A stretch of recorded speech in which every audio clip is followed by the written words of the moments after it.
Hola, ¿cómo están? Nos encontramos hoy con el tercer punto o capítulo del historial que corresponde al segundo sueño de Dora, ¿sí? Freud dice que este sueño aconteció unas semanas después del primero, ¿sí? Y que con su solución terminó la cura, terminó el análisis, ya veremos cómo.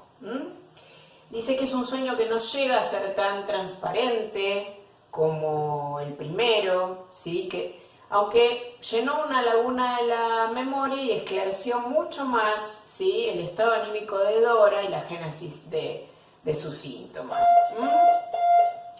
Es un sueño, ¿sí? Que tiene un contenido manifiesto mucho más extenso, ¿sí?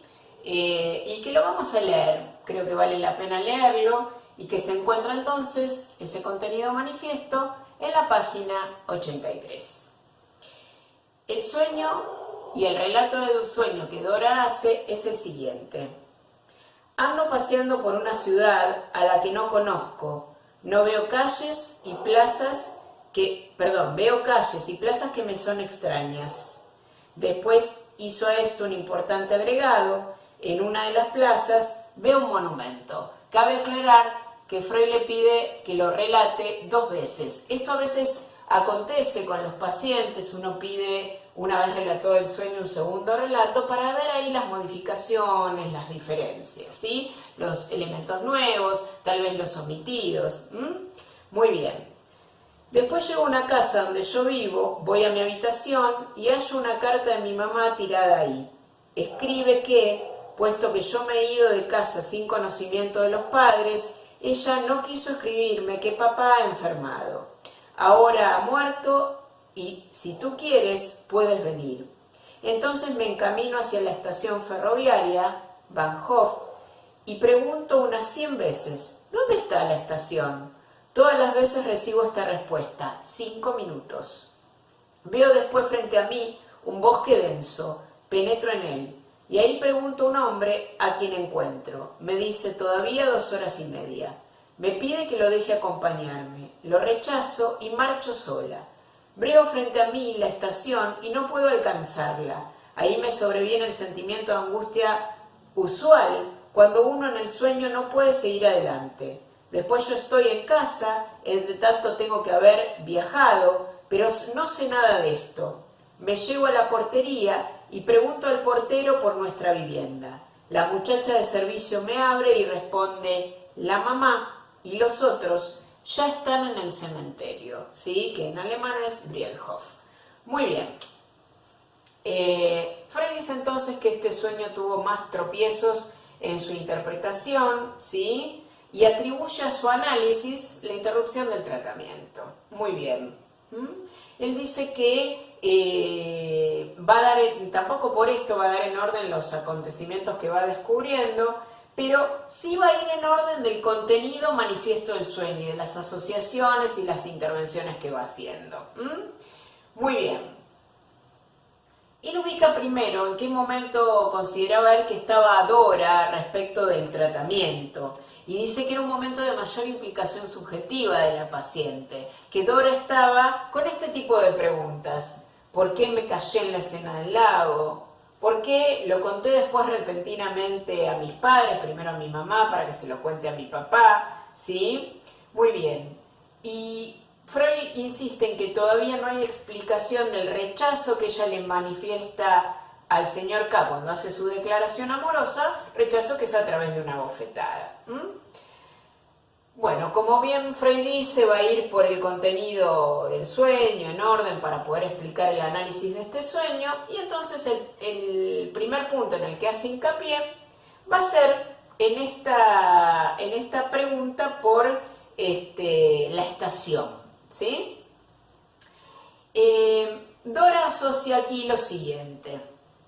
Dice que unos días antes ella le pregunta a la mamá por un álbum de postales, en realidad por una cajita que contenía un álbum de postales, ¿sí? Que un pretendiente que ella tenía le enviaba desde el extranjero, ¿sí?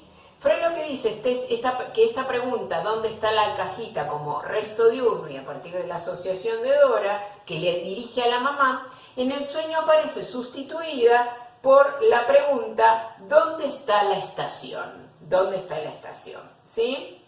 Y otra cosa que Dora asocia en este punto, ¿sí? Es que en algún momento ella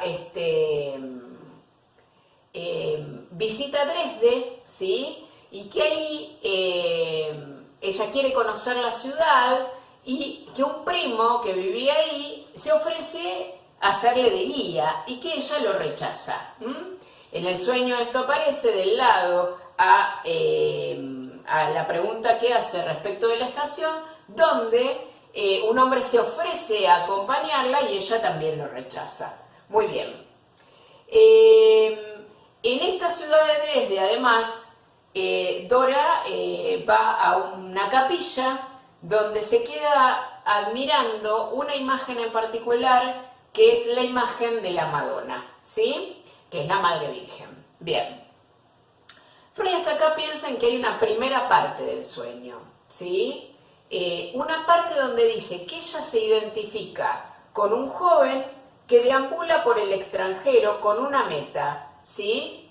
Con una meta que es la estación ferroviaria, ¿sí? Que a nivel, acuérdense, como resto diurno aparece como la meta por la cajita que contenía el álbum de postales, ¿sí? Freud dice acá que también la cajita es una manera peyorativa de nombrar a la mujer, vulgarmente, en el vocabulario vulgar, ¿sí? Y que hay preguntas por los genitales en el sueño, que aparecen en esta oposición entre ¿dónde está la cajita? ¿Sí? Y otra pregunta, que esa sería una pregunta femenina, por los genitales femeninos, ¿sí? Y otra pregunta que es por ¿dónde está la llave? ¿Cuál es esta pregunta o cómo aparece esta pregunta por ¿dónde está la llave entonces? ¿Sí? Esto alude a otra cuestión en el sueño. Dora recuerda, ¿sí? Que el papá tenía por costumbre, digamos, tomar coñac y el coñac estaba guardado en un vargueño. Y entonces aparece en ese momento una pregunta por dónde está la llave del vargueño para abrirlo y que el papá pueda acceder a tomar su coñac, ¿sí?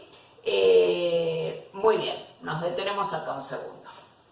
Así entonces, ¿sí? Sobre estas dos preguntas en relación a ¿dónde está la cajita? Pregunta por los genitales femeninos. Y la otra pregunta que es ¿dónde está la llave? Que Freud asocia a lo masculino. La llave era la llave de un vargueño. En el historial y por el relato de Dora, Freud lo que cuenta es que el papá de Dora tenía la costumbre de tomar coñac luego de cenar, ¿sí? Porque si no, no podía dormir. Para acceder al coñac habría que abrir el vargueño y Dora no encontraba las llaves. Entonces le pregunta, la mamá le dirige esta pregunta por la llave del vargueño, y la madre estaba distraída, no le contesta, y ella dice, se lo pregunté con fastidio unas 100 veces. En realidad después recuerda que se lo pregunta 5. En el sueño aparece esta pregunta por la estación unas 100 veces, ¿sí? Como un resabio de este resto diurno, ¿sí? Pero además, ¿sí? En la página 86, Freud empieza a relatar algo que trae Dora, que es que en esa misma ocasión, en esa noche, en esa reunión, ¿sí?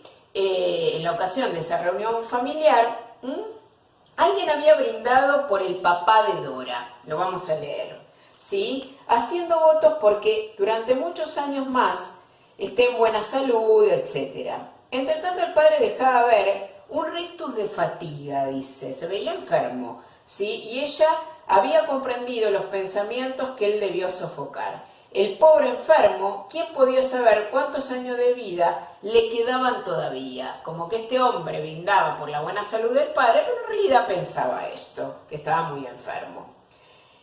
Freud dice que con ello hemos llegado al contenido de la carta que aparece en el sueño. El padre ha muerto, ella se había ido arbitrariamente de la casa. A raíz de la carta del sueño, yo le recordé enseguida la carta de despedida que había escrito ella a sus padres, o al menos se la había dejado a su alcance. Esa carta estaba destinada a horrorizar al padre para que renunciase a la señora K, o a vengarse de él si no era posible moverlo a que lo hiciese.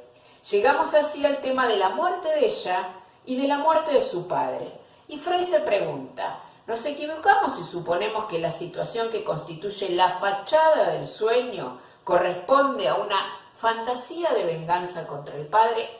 Por eso yo les anunciaba en la clase pasada y hacia el final que ella en ese sueño expresa el amor por el padre sofocando el odio y que en este sueño iba a aparecer toda la emoción hostil hacia el padre, el odio y la manía de venganza, ¿sí? Los pensamientos compasivos del día anterior armonizan muy bien con ello.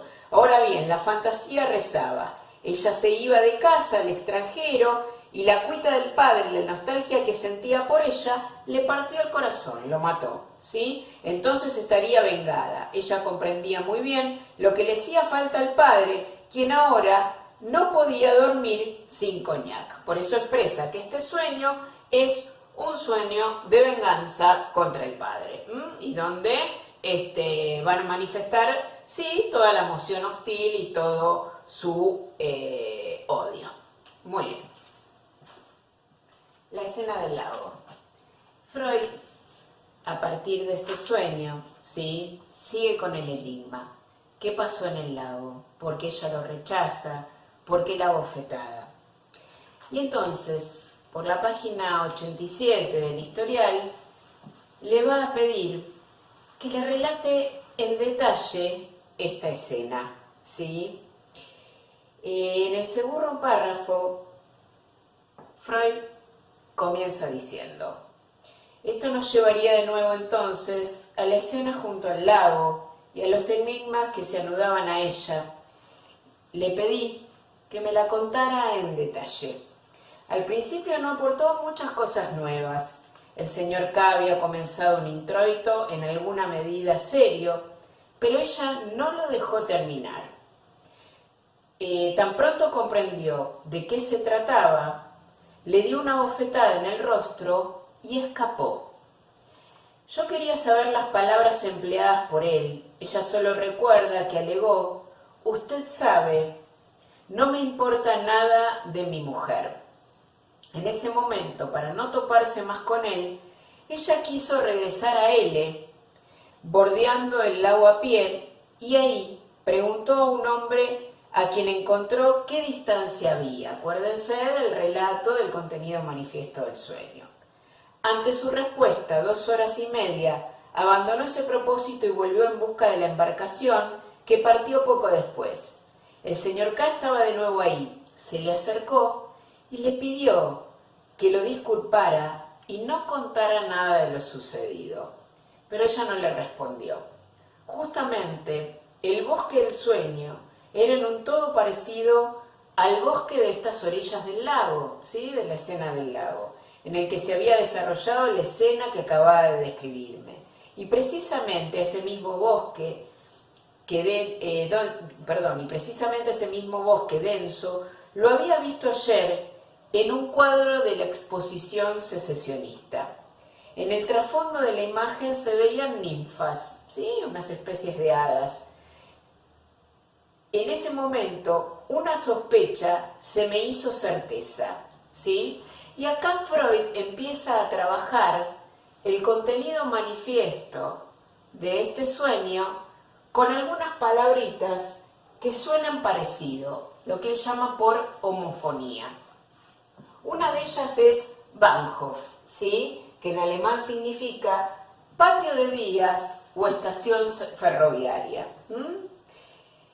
La otra es, ¿sí?, la homofonía que esta palabra tiene con Friedhof, que es patio de spas o cementerio, que también aparece en el contenido del sueño. Y dice: el lugar de los genitales femeninos era bastante llamativo, pero había agudizado mi atención dirigiéndola a la palabra de modo similar Borhof, ¿sí?, que significa patio anterior. O sea, él trabaja como o por homofonía, ¿sí?, dos cuestiones que aparecen, ¿sí?, en el contenido manifiesto del sueño, que es patio de vías o estación ferroviaria, patio de pasos, cementerios, ¿sí? Y se le arma esta homofonía con otra palabra que es Borfov, que es patio anterior. Patio anterior designa anatómicamente, ¿no?, desde la medicina, ¿sí?, al vestíbulo, que también se nombra como patio anterior, que es una zona en especial de los genitales femeninos, ¿sí? Una zona de la vulva específicamente. Vestíbulo, ¿sí?, literalmente va a decir él, entonces patio anterior, término anatómico para designar una determinada región de los genitales femeninos. Y acá Freud agrega su siguiente interpretación del sueño, ¿sí? Él dice, aún podría tratarse de un exceso de ingenio, de mi parte, ¿sí? Cuando se agregaron las ninfas que se veían en el trasfondo del bosque denso, ya no cabían dudas. Freud lo que interpreta es que este sueño finalmente es una geografía sexual femenina, pero simbólica, ¿sí? Como lo saben los médicos, pero no los legos, aunque entre aquellos tampoco es muy corriente, se llaman ninfas a los labios menores que se hallan en el fondo del denso bosque del vello pubiano. Pero si alguien usa nombres técnicos como vestíbulo y ninfas, tiene que haber extraído su conocimiento de los libros, y no por cierto de libros populares, sino de manuales de anatomía de una enciclopedia, el habitual refugio de los jóvenes devorados por la curiosidad sexual. Entonces, si esta interpretación ya era correcta, tras la primera situación del sueño, se oculta una fantasía de desfloración. La otra interpretación, a partir de esta geografía sexual femenina simbólica, ¿sí?, que el sueño presenta, la otra interpretación es entonces, ¿sí?, que un hombre se esfuerza por penetrar en los genitales femeninos. O sea, en el sueño, ¿sí?, se juega una fantasía y por ende también un deseo de desfloración, ¿sí?, de pérdida de la virginidad. Esto Freud lo sigue desarrollando en la página 88 y específicamente en la nota 14, para que ustedes lo tengan presentes. Freud le dice esto, le comunica todo esto ahora, ¿sí? La geografía sexual simbólica femenina, que el sueño figura, ¿sí?, la fantasía de desfloración, ¿sí? Y cuando Freud le comunica esto, Dora hace un agregado. Le dice que había olvidado comentarle algo que forma parte del contenido manifiesto del relato del sueño, ¿sí? Y este agregado es que cuando ella dice que está en la casa, se va tranquila, ¿sí?, a su habitación y lee un gran libro. Esto forma parte de la escena, de lo que ella recuerda del sueño, el contenido manifiesto del sueño, ¿sí? Freud le pregunta si ese libro podría ser una enciclopedia. Y ella le responde certeramente que sí. Y Freud dice que en esto del leer tranquilo aparece algo. Y en realidad lo que aparece de vuelta es el mecanismo de transformación en lo contrario. Freud lo que dice es que los niños no leen tranquilos sobre materias prohibidas en una enciclopedia, ¿sí? Pero que ella, por lo que había armado en ese sueño, podía leer tranquila, estaba habilitada a leer tranquila en el sueño, porque el padre estaba muerto y los otros estaban en el cementerio. Dora le dice ahí que ella había leído sobre temas inocentes, ¿sí? Por ejemplo, sobre apendicitis, síntoma que a ella se le presenta luego de la muerte de la tía, cuando convive con el tío y con las primas, ¿sí? Síntoma que se le presenta, se le inflama el apéndice, se hace un cuadro de apendicitis, no la llegan a intervenir quirúrgicamente, exactamente 9 meses después de la escena del lago. Freud dice, no leyó sobre temas inocentes, puede que haya leído sobre apendicitis, digamos, ¿sí? Pero en realidad yo sospecho, tengo la fuerte sospecha que leyó sobre temas prohibidos, ¿sí? 9 meses después de la escena del lago, dice Freud que esta apendicitis representa, apendicitis que aparte le deja un síntoma histérico, le deja una dificultad permanente en la marcha, que no estaba justificada como secuela de una apendicitis, para nada, ¿sí? Dice que esta apendicitis, va a decir Freud, en realidad figuraba una fantasía de parto. Se produce, insisto, repito, y lo dice Freud, unos 9 meses después de la escena del lago. Freud dice, seguramente ella leyó sobre embarazos, ¿sí? Y a partir de este síntoma, la fantasía, digamos, que un poco se entrama en esta apendicitis, en esta secuela que le queda como dificultad en la marcha, y lo que este síntoma figura es que ella dio un mal paso, va a decir Freud, ¿sí? Muy bien.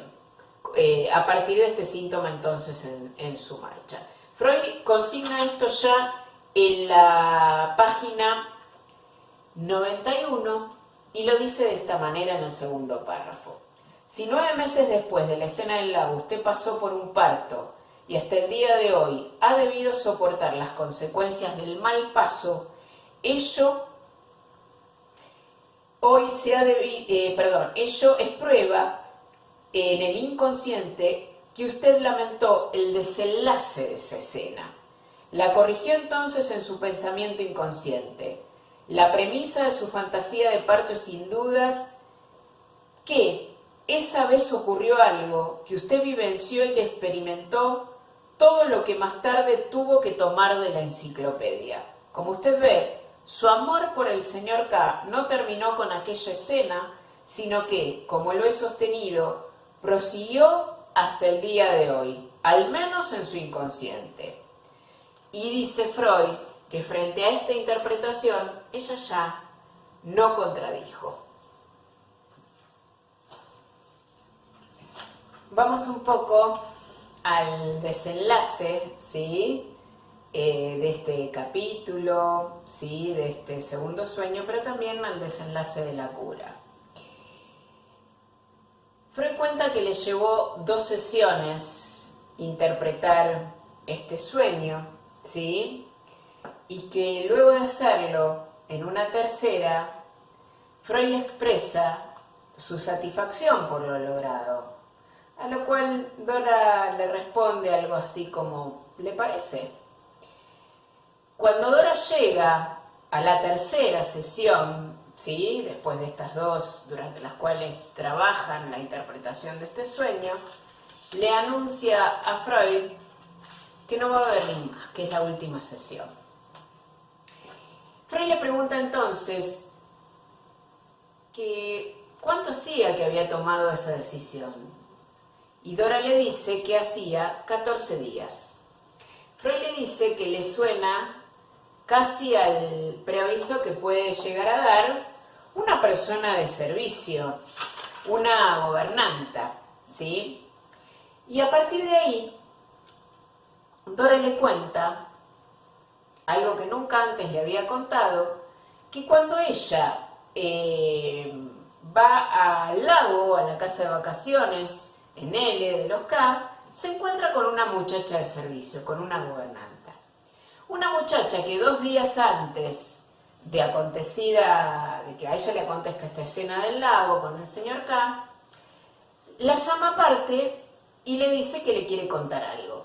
A Dora le había llamado la atención la conducta de esta muchacha respecto del señor K. Sentía que no lo trataba bien, o que lo destrataba, que lo miraba mal, ¿sí? Con desprecio. Y la muchacha le cuenta a Dora que en una ocasión en la que la señora K se va de viaje, se ausenta de la casa, el señor K le hace una propuesta amorosa, muy vívida, ¿sí? Y en esa propuesta le dice que nada le importaba de su mujer. Freud le señala a Dora que es la misma frase que utilizó con ella, ¿sí?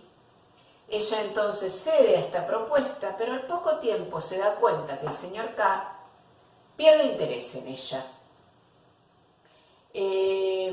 Entonces entonces esta muchacha le cuenta a los padres lo sucedido, quienes le dicen que abandone inmediatamente la casa o que si no se olvide de ellos. Y la muchacha no lo hace, decide esperar 14 días a ver si él cambiaba de opinión. No da preaviso, pero espera 14 días para irse y finalmente lo hace.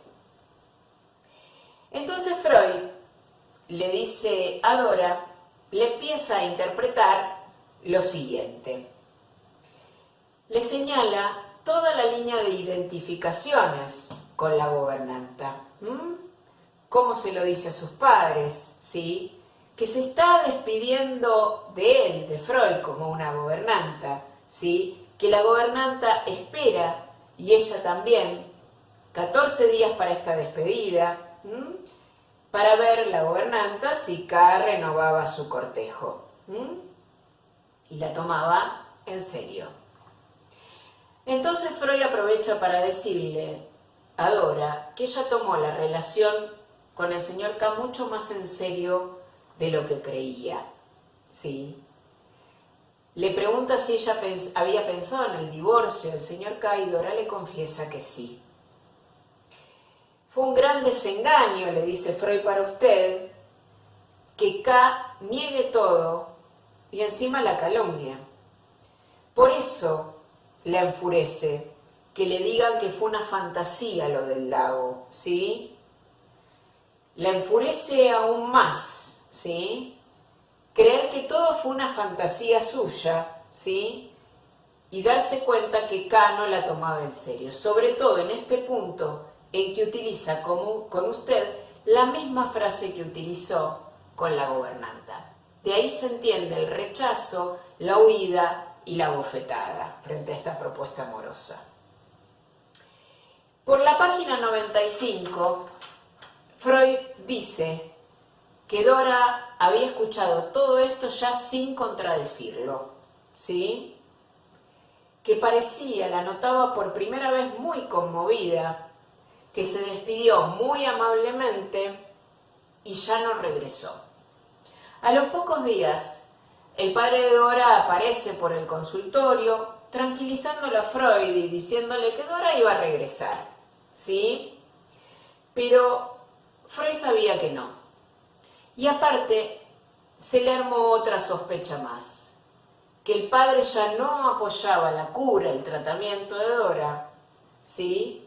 Porque Freud no había cumplido con su demanda.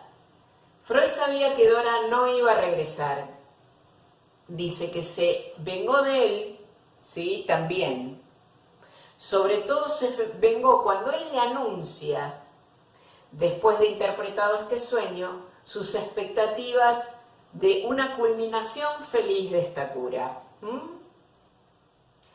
Freud rescata acá o señala la tendencia que Dora tenía de dañarse a sí misma y dice en la página 96 un par de cosas que les voy a leer que son muy interesantes, ¿sí?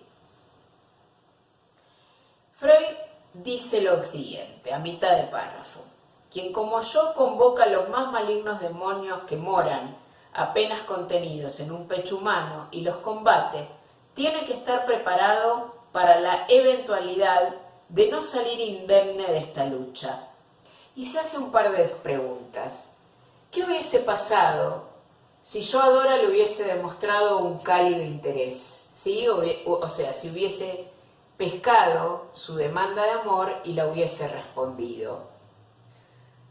¿Habría conservado a la muchacha para el tratamiento si yo mismo hubiera representado un papel exagerando el valor que su permanencia tenía para mí y testimoniándole un cálido interés que, por más que mi posición de médico la temperase, no habría podido menos que resultar un sustituto de la ternura que ella anhelaba? No lo sé, puesto que en todos los casos permanecen ignotos una parte de los factores que nos salen al paso en calidad de resistencias. He evitado siempre asumir papeles y me he contentado con un arte psicológico más modesto. Y por otro lado, dice que también cuenta y que le pone un límite a la técnica y a la posibilidad de cura, la inteligencia y la voluntad del paciente, o sea, también su analizabilidad, ¿sí? Finalmente Freud cierra este capítulo, ¿sí?, que es la culminación de la cura y del segundo sueño, en la página 96 al final, diciendo lo siguiente: la incapacidad para cumplir la demanda real de amor es uno de los rasgos de carácter más esenciales de las neurosis. Los enfermos están dominados por la oposición entre la realidad y la fantasía. Lo que anhelan con máxima intensidad en sus fantasías es justamente aquello de lo que huyen cuando la realidad se los presenta. Y se abandonan a sus fantasías con tanto mayor gusto cuando ya no es de temer que se realicen. Cierto es que las barreras erigidas por la represión pueden caer bajo el asalto de excitaciones violentas, ocasionadas por la realidad. La neurosis puede todavía ser derrotada por esta última, pero en general no podemos calcular en quién sería posible esta curación ni por cuál medio. Freud dice entonces que en el sueño se cumplen mociones hostiles y sádicas, y que en la serie de estos hombres, Dora se venga en este sueño, ¿sí?, y manifiesta sus mociones hostiles y sádicas en la misma serie a estos tres hombres, al padre, al señor K y también a él. Y llegamos al final del caso, a su epílogo. El epílogo, sobre todo, no va a tener desperdicio, se los anoto aquí, desde la página 101. Freud admite que es un análisis donde faltan resultados, donde él omitió la técnica que dice, para mí exigía una exposición separada. Él dice, me limité a describir fenómenos psíquicos, tal vez a no fundamentarlos tanto, ¿sí? Pero apunté a demostrar sobre todo dos cosas en este editorial: que el arte de la interpretación de los sueños sirve, es válido, ¿sí? O, lo dice de otra manera, no sirve de nada salvo para echar luz a la vida anímica. Y que los síntomas neuróticos son la práctica sexual de los enfermos. Un gran obstáculo, dice, además del tiempo breve de este tratamiento, fue que los síntomas de Dora ya estaban al servicio de motivos vitales externos, esto que yo les decía en relación a los beneficios secundarios. ¿Sí? Sigue arrancando el epílogo, que este no tiene desperdicio, desde la página 101. Y es en la página 101 donde Freud, ¿sí?, va a establecer, va a empezar a hablar, por primera vez en su obra además, de un concepto tan importante, lo empieza a acuñar, como es el concepto de transferencia. Freud comienza diciendo que a veces los síntomas no desaparecen mientras dura el trabajo analítico y que sí lo hacen una vez disuelta la transferencia, ¿sí? Pero él va a definir entonces, primero, ¿qué son estas transferencias? En la página 101 responde esta pregunta en el último párrafo de la siguiente manera: son revisiones, recreaciones de las mociones y fantasías que a medida que el análisis avanza no pueden menos que despertarse y hacerse conscientes. Pero lo característico de todo el género es la sustitución de una persona anterior por la persona del médico. Para decirlo de otro modo, toda una serie de vivencias psíquicas anteriores no es revivida como algo pasado, sino como vínculo actual con la persona del médico. Por eso son reediciones. Hay transferencias de estas, no se diferencian de sus modelos en cuanto al contenido, salvo en la aludida sustitución. Son entonces, para continuar con el símil, simples reimpresiones, reediciones sin cambios. Otras poseen con más arte, han experimentado una moderación de su contenido, una sublimación, como yo lo digo, y hasta son capaces de devenir conscientes apuntalándose en alguna particularidad real de la persona del médico o de las circunstancias que lo rodean, hábilmente usadas, ¿sí? Entonces, son reediciones de situaciones vividas, ¿sí?, con personas muy significativas de la historia, pero ahora puestas, volcadas, ¿sí?, en la persona del médico. Muy bien. Lo que va a decir Freud fundamentalmente, cuando sigue avanzando en esta parte del texto, es que la transferencia es algo necesario.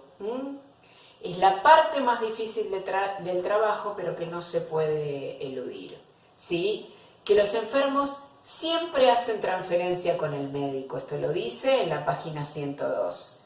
La diferencia es que en psicoanálisis, cuando esta transferencia no es tierna, ¿sí?, y es hostil o se erotiza, también se la utiliza, sirve para el trabajo.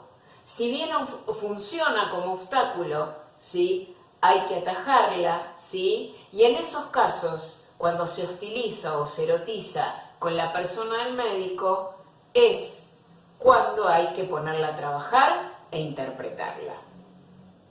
Justamente lo que Freud dice es que en el caso de Dora, él omitió la transferencia, no logró dominarla a tiempo. Se da cuenta desde el comienzo que él fue el sustituto del padre a nivel transferencial y que ya en el primer sueño había una advertencia para él también. Lo dice así: fui sorprendido por la transferencia. Dora actuó en lugar de reproducir. Respecto del segundo sueño, dice, nos quedaban, cuando me lo cuenta, 2 horas de trabajo, ¿sí?, y me enteré 2 días después de esto. Igualmente él rescata lo siguiente, que por más corto que sea un trabajo, siempre tiene algo de terapéutico, ¿sí? Siempre tiene algún efecto terapéutico. Siempre hay que rescatar el valor terapéutico, ¿sí? Esto lo dice en la página 105. Y en la página 105, en el segundo párrafo, cuenta algo. Dice que Dora reaparece por el consultorio 15 meses después de esta escena de abandono del tratamiento. Y Freud sospecha que esto no era serio. Dora le cuenta que anduvo más o menos mal un mes después del tratamiento, pero que mejoró, ¿sí?, que muere un hijo de los K y entonces ella los visita, y que ahí aclara todo, que blanquea las cosas con los K y no los vuelve a ver. Dora le dice que tuvo ahora un ataque de afonía por un susto, porque vio un accidente en la calle cuya víctima fue el señor K, pero que finalmente no le pasó nada. Y ahí se le despierta la afonía. Dice que está consagrada a sus estudios, que no piensa en casarse, ¿sí?, pero que aparte se le había instalado hacía 14 días una neuralgia facial. Freud se ríe ante esto y le comunica que hace 14 días seguramente ella recibió noticias de él porque leyó de él y de una publicación que él hizo en los periódicos. Dice Freud que esta neuralgia facial, este síntoma que presentaba ahora más, ¿sí?, a nivel doloroso y motor, era un autocastigo. Y entonces Freud, un poco irónicamente, le dijo que lo perdonaba por dejarlo. Dora finalmente se casó con el joven este que le mandaba las postales para Navidad desde el exterior, con este pretendiente. Y Freud cierra el historial diciendo en la página 107 lo siguiente, que si el primer sueño dibujaba el apartamiento del hombre amado y el refugio en el padre, vale decir, la huida de la vida hacia la enfermedad, este segundo sueño anunciaba que se desasiría del padre y se recuperaría para la vida. Sin embargo, en una nota al pie, dice después, en las ediciones, ¿sí?, sobre todo en la de 1921, figuraba este punto que les voy a leer, que esta idea del segundo sueño era equivocada, como pude averiguarlo más tarde. Así cierra Freud el historial de Dora. Y ahora hacemos nuestro cierre del caso. Me pareció interesante contarles el material que surge de dos entrevistas que Felix Deutsch le hace a Dora en el año 1922. Entrevistas que él aparecen, en que él escribe y que se publica en 1957 en un libro de Anna Becker, que es Freud, Dora y Viena en 1900. Felix Deutsch es llevado por un otorrinolaringólogo, otra vez, para entrevistar a una nerviosa Ida Bauer. Ida Bauer era el verdadero nombre de Dora, del caso Dora, que ya veremos qué pasó con su nombre. En su propio lecho, Ida sufre de síndrome de Meniere, que consiste en mareos, insomnios y ruidos en el oído. Estaba casada con un hombre que se retiró del cuarto inmediatamente cuando entraron los dos médicos y, agrega Deutsch, no volvió. Ida se queja de que los hombres son egoístas y pedigüeños, aplicándole reproches similares a los que utilizara con su padre. No mucho parece haberse modificado. Expresa la convicción de que su esposo le ha sido infiel. Nos enteramos de que su vida amorosa resultó frustrante. La paciente se declaraba frígida. No concebía la idea de un segundo embarazo porque no podría resistir los dolores del parto. Sentía asco por la vida marital y sufría de fuertes dolores premenstruales y un fuerte rechazo por su flujo vaginal. De hecho, se sometió a varias operaciones ginecológicas menores para aliviar su flujo vaginal. Cuando reprocha a su padre haber tenido un asunto con una mujer casada, cuyo esposo le hizo a su vez a ella proposiciones contrarias al decoro, y le pregunta a Deutsch si conoció al doctor Freud, él reconoció en ella la voluntad de confesarse como el caso Dora, cosa que realizó sin hacerse rogar y con gran orgullo. Sigue Ida Bauer con sus quejas. Su hijo también ahora la abandona, saliendo por la noche hasta tarde y más interesado en las mujeres que en proseguir sus estudios. Ella, por supuesto, lo esperaba escuchando ansiosamente.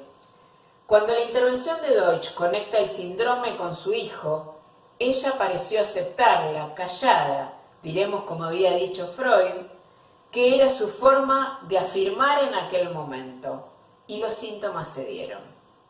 Solamente su hermano no es víctima de los reproches. Ida lo tiene en muy alta estima al punto de justificar su tenaz hábito de fumar en el hecho de que el hermano también lo padece. De un modo similar a como 22 años antes justificara sus enfermedades contagiosas, tales como la masturbación. Este hermano Otto Bauer, de quien Ida habla con orgullo y al que admiró durante toda su vida, fue líder del Partido Socialista Austríaco, llegando durante un breve periodo de entreguerras a ocupar un ministerio. Debió refugiarse en París cuando la anexión de Austria por Alemania. Fue enterrado en Francia con honores, mientras su hermana trataba de escaparse de la Austria ocupada. Otto se casó con una mujer 10 años mayor que él y tuvo una relación permanente con un amante 10 años menor. Sin embargo, estuvo exento de los reproches de su hermana. Quien adquiere mayor relevancia en esta historia es la madre de Dora. Ida relata lo infeliz que fue de niña debido a la compulsión a la limpieza de la madre, de su obsesión por lavarse y de su falta de afecto por ella. El único interés de la madre era su propia constipación. Ida Bauer también sufría de constipación, no podía limpiar sus intestinos y murió de cáncer de colon, que tardó en identificarse porque los síntomas a ella no le llamaban la atención. Habían viajado a Estados Unidos, escapando de la guerra. Allí su hijo se convirtió en un importante músico en varias compañías de ópera, de quien ella se aferró con los mismos reproches y exigencias que había hecho a su esposo, quien había muerto en 1932 de una enfermedad cardíaca, torturado por la actitud paranoide de ella. Deutsch cierra su comentario sobre él diciendo que prefirió morirse a divorciarse, y solo con un hombre así podría ella estar casada. Tal como Freud le hace decir en el Historial a Dora, puesto que los hombres son detestables, prefiero no casarme, es mi venganza. Luego de la muerte de su esposo, Ida comenzó a sufrir palpitaciones cardíacas frente a las que reaccionaba, con ansiedad y temor de morir. Con esta dolencia mantenía a los que la rodeaban en continua alarma y utilizaba esto para enfrentar amigos y parientes entre sí. Según un informante al que remite el artículo de Felix Deutsch, su muerte, a los 72 años, pareció una bendición a todos aquellos que estaban cerca de ella. Dora había sido una de las histéricas más repulsivas que conocí. O en términos de Freud, durante el tratamiento, durante unos días su identificación a la madre le dio la oportunidad de descollar por lo insoportable. Nos ha quedado pendiente de dilucidar el tema del cambio de nombre. ¿Por qué Freud eligió Dora? La explicación que él da remite, como decimos, a esas pobres gentes que no pueden conservar ni su nombre. Poético relato sin duda, pero ¿cómo le surge a Freud esta idea? Mientras Freud estaba escribiendo el caso, visitó la casa de su hermana Rosa y encontró sobre la mesa un sobre dirigido a Rosa W., que no era su hermana. ¿Quién se llamaba así? Pues la institutriz de sus sobrinos, a la que para evitar confundirla con la señora de la casa, que también se llamaba Rosa, la hermana de Freud, la llamaban Dora. Entonces, descubrimos que Freud elige para llamar a su paciente el nombre de una persona de servicio. Si un elemento primordial del segundo sueño de Dora era su manía de venganza patológica, si Dora se sintió celosa de que el señor K la tratara como a una gobernanta, y si se retiró del análisis dando preaviso como tal, pero también tratándolo a Freud como una persona de servicio, qué manera postrera de actuar la contratransferencia, qué pequeña venganza que Freud se permite o se le escabulle en un lapsus calami. Creo que podemos con todo derecho añadir este pequeño entusiasmo freudiano como uno de los lugares donde leer el deseo de Freud, fundante del campo psicoanalítico. La vida de Dora no fue extraordinaria, como no lo es la de la mayoría. No pudo escapar ni a la neurosis ni a la historia de su época. Esta mujer tan habituada a los engaños de la sociedad, que también se desempeñó junto al padre al cuidado de los hijos del matrimonio Selenka, ¿sí?, que era el matrimonio K, habituada al cálculo y a la observación, encontró en la década del 20 un trabajo a la altura de sus capacidades. En ese entonces se había puesto de moda en Viena el juego del bridge. Se jugaba en salones y cafetería y las mujeres contrataban profesoras que iban a sus domicilios a enseñar este juego de astucia y complicidades.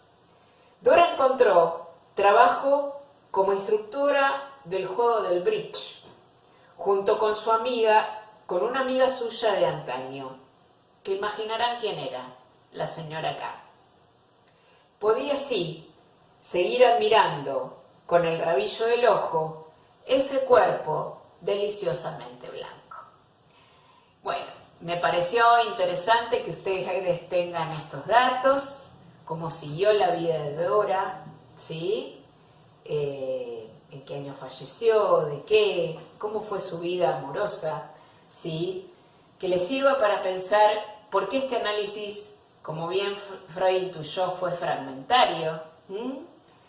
¿Hasta dónde o hasta dónde no cambió su posición subjetiva, a pesar de que Freud resuelve su síntoma, el síntoma de la tos, que es lo que nos interesa en psicopatología estudiar, este síntoma histérico conversivo, y a pesar de que esto vuelve este corto tratamiento, un tratamiento con valor terapéutico, ¿sí? Porque resuelve síntomas, pero me parece que, bueno, eran estos unos apuntes extraídos de las entrevistas de Felix Deutsch, muy interesantes.